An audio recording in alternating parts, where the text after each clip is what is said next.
Patricia O'Connor and Frida Reba Darcy here. This is not going to be a Sunday drop, but this is our Sunday show. I am standing beside a tripod that I've got a tree framed up in, so Frida won't be making her cameo at this point. She's kind of standing beside me though, because she's on her mark doing her job, and she's still getting paid. So yeah, I'm doing that while I'm doing what the intro is instead of doing the intro. This is everything watering, everything. I'm thinking about, as a YouTube creator, I probably we are knocking on 400. I know my voice is going in and out as I bend over to pay Frida dog treats. We're knocking on about 480 these videos. In the early going, I probably deleted my first 60. So we've done a couple of these, and in that time I've done several videos about watering. I think I've done more than one. I probably did one on how to manage water in the summer, watering, just not too long ago. But if I think about it, as a YouTube creator, somebody is gonna type this into YouTube in February, and somebody's going to type this in to YouTube, how to water or something in July. And it's going to be, once I drop them, they're out there. There's a few of us who will pull up a Pat and Frida cartoon whenever they come up, the first couple of weeks. But after that, they come up as people type in their little searches and stuff, or their interest shows. Okay, so I finally stopped paying Frida, so I should be able to pay full attention anyway. So people pull these these bonsai videos up at all times of year, and so I should probably, this is a video about water. Everything water. So here's what about that, and why are we looking at this tree? This is a 75-year-old Japanese black pine. Also, it's a cork bark that probably has nothing to do with this video, and I don't really know that it'll come back up. But this is a 75-year-old tree. It is one of my pride and joys. When I saw this tree was available, I leapt into action and threw down on it hard to bring it home. And like I said, I consider this kind of to be our little flagship tree. I've always felt like it was an honor to have this tree. So whenever you get into growing bonsai trees, you've got a few things to get down, to learn, Pat. Bonsai. What is bonsai? People will say that means translated tree in a pot. No, not quite. It's tree in a tray. And the difference being, it denotes a shallow container. And the shallow container is what makes this bonsai. And I don't just mean in some superficial way to where it's not a bonsai tree unless it's in some Asian looking pot. That's, a matter of aesthetics and how we feel about it, and not a matter of how the tree feels necessarily. What I mean is a shallow container. This is how we control the roots. The roots are how we control the growth. The growth is how we control the tree. Whether you have leaves or whether you have needles, those are all made off of the work of the root system. And typically in the fall through the winter, the tree works on building anew, enhancing its root system. So sometimes we'll see trees fatten up. If they're making roots, they're gonna be doing this in the fall and winter time. And in the spring, when we see it flushing out new growth and stuff, that new growth is a product of the root mass that it is generated. We build more roots, and then it builds more foliar mass. And whenever you see a tree pushing forward with new foliar mass, it's saying a couple of things to you. It's saying, I have enough, I've made enough stuff to survive, and I have enough in reserve that I'm going to take a chance on this new branch, this new bud, this new limb. So, that's what's going on there, and that's why watching a tree push out new growth is a good thumbs up sign that you're doing okay. So what it always is this shallow container is how we're able to control the growth of the tree. Without the shallow container, we get a tree that does what it wants. It wants to grow on the top and be top dominant, which means it also wants to kill stuff off at the bottom. And so we have to be more on top of that, and we have to be proactive. Also, if I take that tree, 75 years old or not, and I plant it out in the yard, and I water it for a little while until its root system takes over, at some point, it'll grow in the yard like a regular Japanese black pine tree, well, all those cork bark, and it would grow up. It would just grow up as a tree from then on. But it would have a root system that would have spread out over its territory, and it'll have pockets where it can reserve moisture to help it, where it can have little stashes of moisture. So on those hot days, it's got a little reserve going, right? So in a shallow container, it depends on us. It always depends on us. Also, the shallow container a lot of times means that potting soil is not going to be our friend.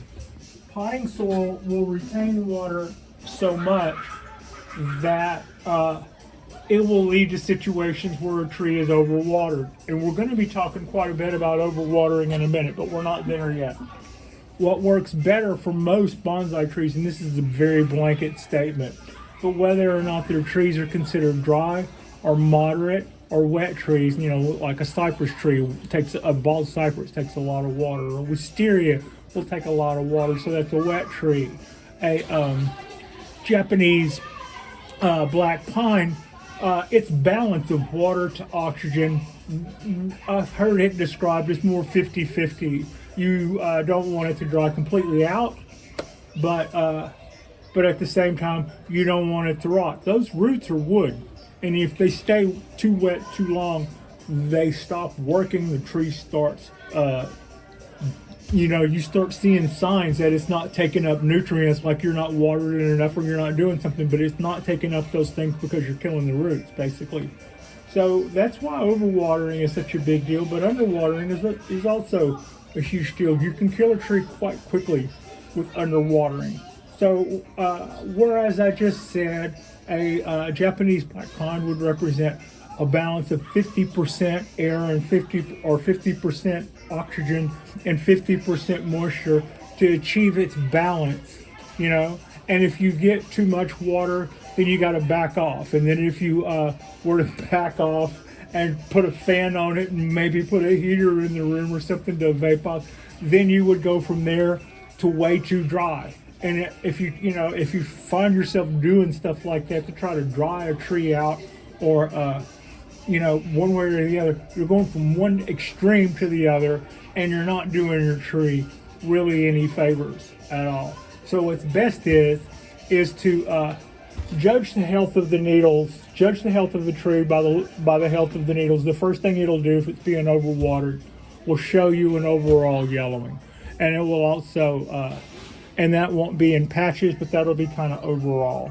So if you're doing that, one thing, or if you're in a rainy season like what we had here in California here recently, you will, if you see enough bonsai videos of people showing their tours of their gardens, you'll just see the camera go along from tree to tree to tree, and occasionally you'll see one that is propped up like that, and maybe no explanation necessary, but you kind of go, I wonder why they're doing, I bet that's, and then later maybe you'll find out by watching your mates who do bonsai videos that they're doing that so that it'll drain faster. That's a good trick. There's not a lot of videos on that. You are more likely to see that in a video about somebody's garden, and then commit that to memory, and then somewhere in passing we'll mention what's going on there, that it got overwatered, and now they're trying to get the water out. So there's the first time I used that technique, it was for that tree, and I did it much like you see it now. You see, I also could have set that 2x4 that it's sitting on the other way and had it sit like this. But for whatever reason, having learned that trick to help the tree, it kicks up, it elevates one end of the pot so that it increases the angle and it just allows water to go evacuate the pot faster. And that's what I knew about it. It's all I knew about it. So when I got in a situation where this tree began to look overwatered, that was the first thing I did, was do that right there. And I propped it up on that end, and I remember wondering if it made any difference if I propped it up that way or I propped it up this way so that it would be leaning like this, or if I propped it up the other way. I decided that it was a rectangle pot, basically, and it wasn't that much of a rectangle. It was closer, probably, just as much as square. It probably made zero difference whether I leaned that this way or whether I leaned that way. And that was based on the fact that I knew nothing, but that I had seen people block up their trees. I think it was on a tour of the Bonsai Expo somewhere up north, and one of their trees was like that. So that's basically the first time I'd ever seen anybody do that. I have a wedge of wood that I tend to do that. It was the same wedge that I cut out of a cypress tree. Why did I decide to do it that way? Because the tree is already kind of has its features that way. And to my way of thinking, when I kicked it up in the back like that, it had more of a look of somebody who would just kind of put up their sleeves a little past mid-arm height and was leaning forward to go take care of business. Yep, that's why I decided to do that way. Why am I bringing that up now? Because having finally learned a little bit more about why we do this, having learned a little bit more about the best way to do this, and having learned a little bit more about when to stop doing this, one of the first things that I learned was this quite possibly led to this. So, whenever it comes time for a tree to decide what it is it's going to keep, what it is it's going to cast off, if you go out on the wall and you see pine trees, you will quite often see them cast off lower branches, and they go for their atypical dominance. They go for the stuff that's up high.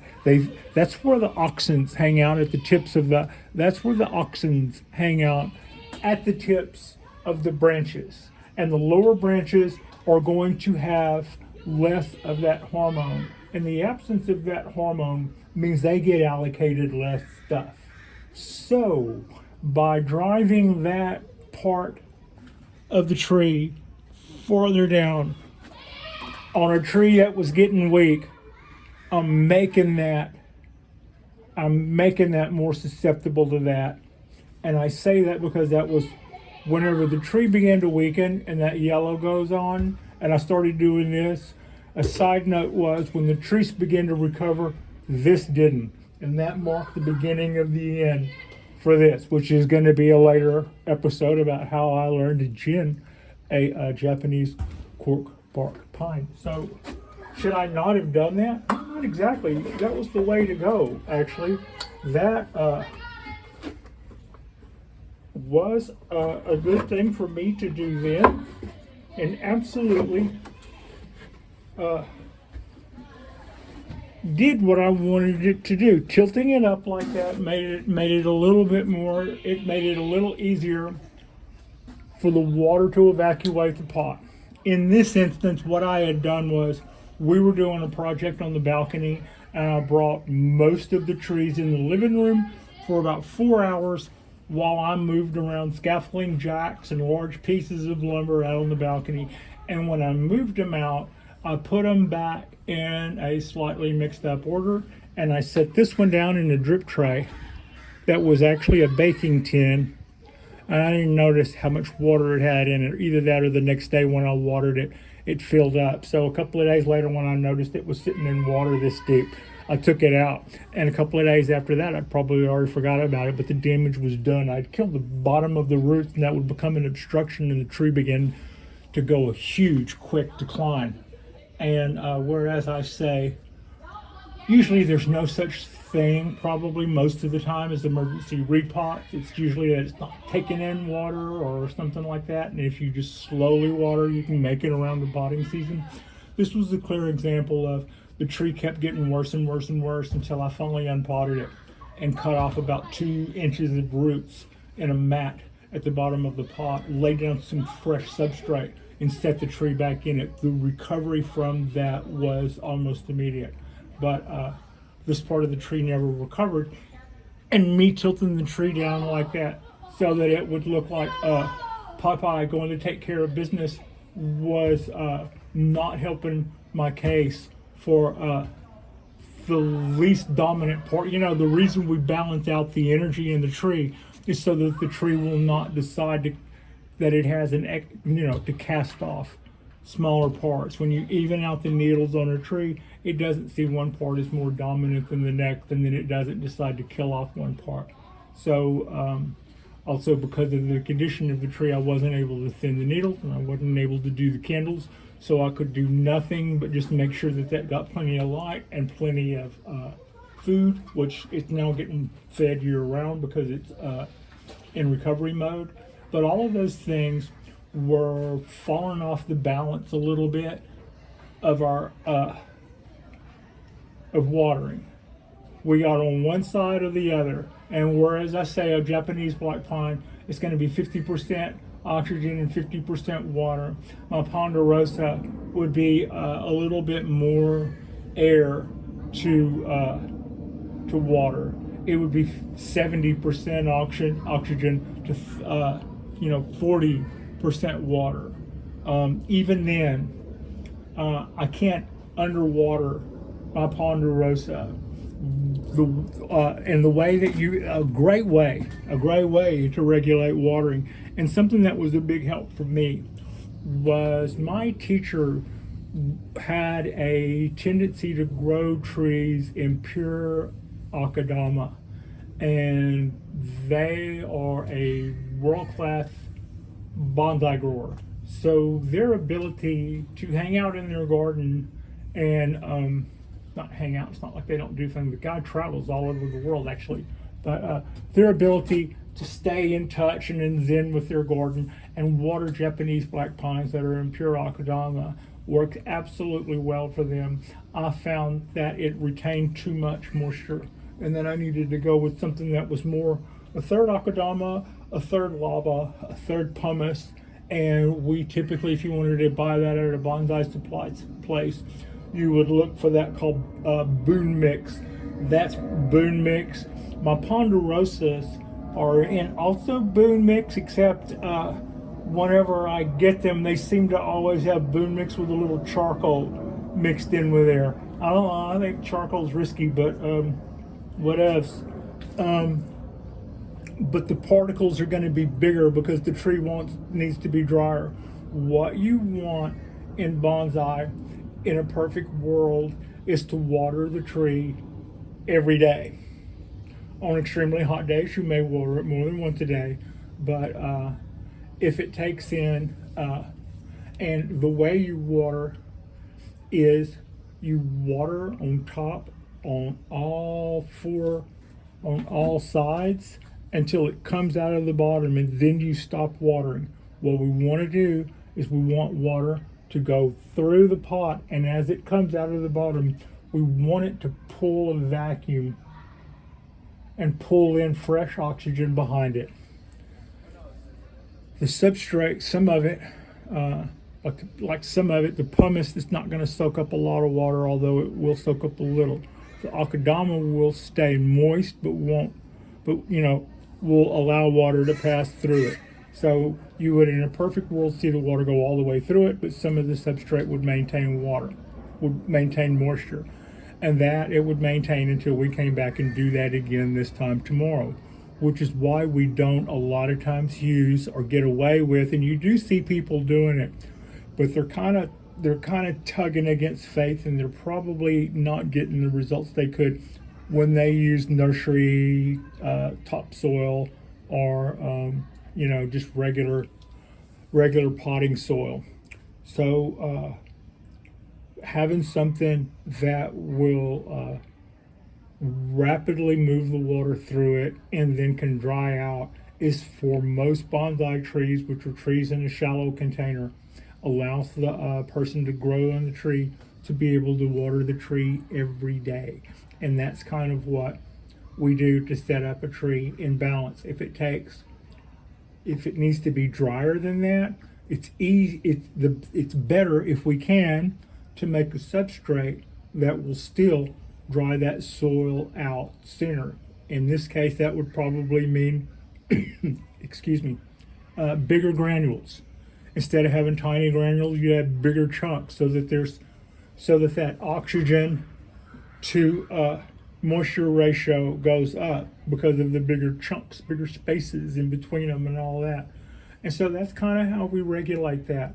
Now, if I had a situation where I were overwatering my Japanese black pine, which I did, I had a situation where I was doing that, and I blocked it up, on the end like I did, you could expect to see the kind of problem I had there. I didn't know that. In fact, I didn't learn that until recently. I mean, I had given up looking for information about, it's kind of well known that trees throw off their lower branches if you're not doing anything to balance the energy. And I just saw one as being cause and effect. But I absolutely asked for that to happen, probably by that emergency tilt before the emergency repot that led to a lot of damage to that tree. It sure was a heartbreaker to go through. It was harder because I didn't have a crystal ball. I don't believe in crystal balls, so I didn't know whether, I spent a lot of time thinking that I'd already killed that tree. By the time I decided to do a repot, it was because I had nothing to lose. I thought the tree was already dead. It's as much in my mind an autopsy as anything else. So don't give up hope on anything that's alive, because sometimes it has the final say. Let's see. I've covered how we want to exchange the air and the oxygen. All right, you're looking at your tree, and you look at the soil, and it looks mostly dry, but it's a little damp. Do I water? Do I not? All right. If it is a wet tree, which is a tree that likes a lot of water, bald cypress, wisteria, then 10 out of 10 times we water, right? If it's a medium tree, Japanese black pine, again, not wet, but damp, right? This is maybe our decision before we go to work. Then, yes, we water, but not every time. I'll water this time, maybe skip the next time it looks like that, right? A dry tree, then no, I don't water. I wait till the tree's dry, and then I water. So, but that means you keep watching it. If it's a dry tree, that means check it again. If you water in the morning, check it again at 10, check it again at noon, check it again at 4, check it again at, if you can. That's how we would proceed with that. In the winter, whenever it won't stop raining, use a system like this to help you evacuate that water faster. I have had people say that can cause water to collect in this corner here. I haven't seen that. I guess if it were in a plastic container, and I have done it on my Ponderosa, I drilled holes along the bottom here, and along the bottom here, so that if I tilted the tree, that it would still drain on that side, and I wouldn't be able to collect water there. I don't know that I'd do that to one of my ceramic pots. I tend to be kind of, I tend to try to take care of my ceramic pots. Um, let's see. Also, when would I stop? So I've got a situation where it was overwatered and it started looking yellow and now blocked it up because of the rain. You know, it's raining and where it is, maybe I can't just throw it somewhere else. But it's just going to continue to rain, so we're going to have to deal with that. So I'll block it up so it'll evacuate the water faster. I don't block it up in a way as to drive the lowest part of the tree lower. That will cause it to die off. The lower something is, the less dominance it has, the less of the goodies it gets, the less importance it has to the rest of the tree, and the more likely it is to be just cast off. So this can lead to this, but it wouldn't have hurt us at all to do what I've got here. That didn't really drive anything down too low on the backside, and that does help us evacuate water. So how long would I do this? Well, leaf growth and needle growth hinge off of root growth. So if I were in a situation where my tree were yellowing, I'd prop it up like this and I would leave it like that, and I would watch my watering and I'd try to manage my watering, and I would look more carefully about, timing my watering, and I would leave it like that until sometimes the yellowing will recover, needles will recover, and sometimes they won't. So you can't just let that be your guide. Here's what I would use as my guide. Whenever it goes back to how we started this conversation, whenever you start to see it pushing out new growth, that is your tree saying, I have enough resources to survive, and I've made a decision to take a risk on something new. And that would tell you that you are producing new roots, and you have you've gotten out of your situation, and that you can probably unblock your tree. If you unblock your tree, watch the color, and see how it, watch it and see how it goes. But that's kind of the ins and outs of that. Try not to make big, huge, drastic changes in your watering, because we don't want to go from way too dry to way too wet. That kind of continues the cataclysm, But if you think you were overwatering your tree, prop it up and then back off the water in just a little bit and start watching it closer. And fix this over a couple of weeks, not over the weekend, because you're probably not going to fix it over the weekend. You can kind of just yank your tree around, which is a saying about, like a dog on a leash kind of a thing. So I believe that's pretty well covered watering, except that, today it's extremely warm. There's a hurricane behind us. Not a hurricane, that's kind of an exaggeration. There's a tropical storm behind us. Baja got clobbered this morning, I think, or yesterday. Got clobbered with Hurricane Hillary. And earlier today, I think San Diego got a tropical storm and probably some high winds. And the surfers were all told to come in and behave.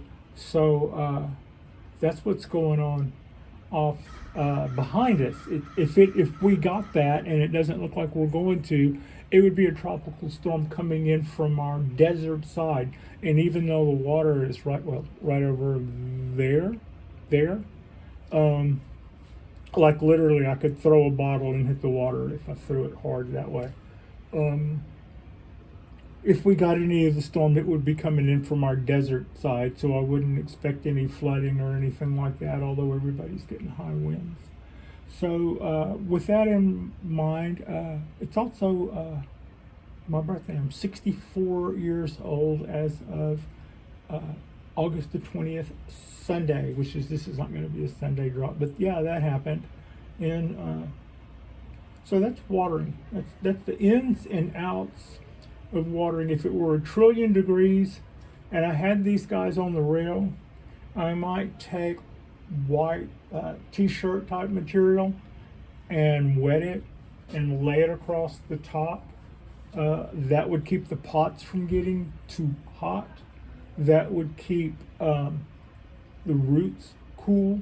Chilling your roots goes a long way towards preserving the life of your trees. It takes a little while to overwater one. You can bake one and kill it in a day. So watering your tree on a really, really extremely hot day is less risky than not watering. You know, I mean, if that gives you a chance to cool the thing down, cool the thing down.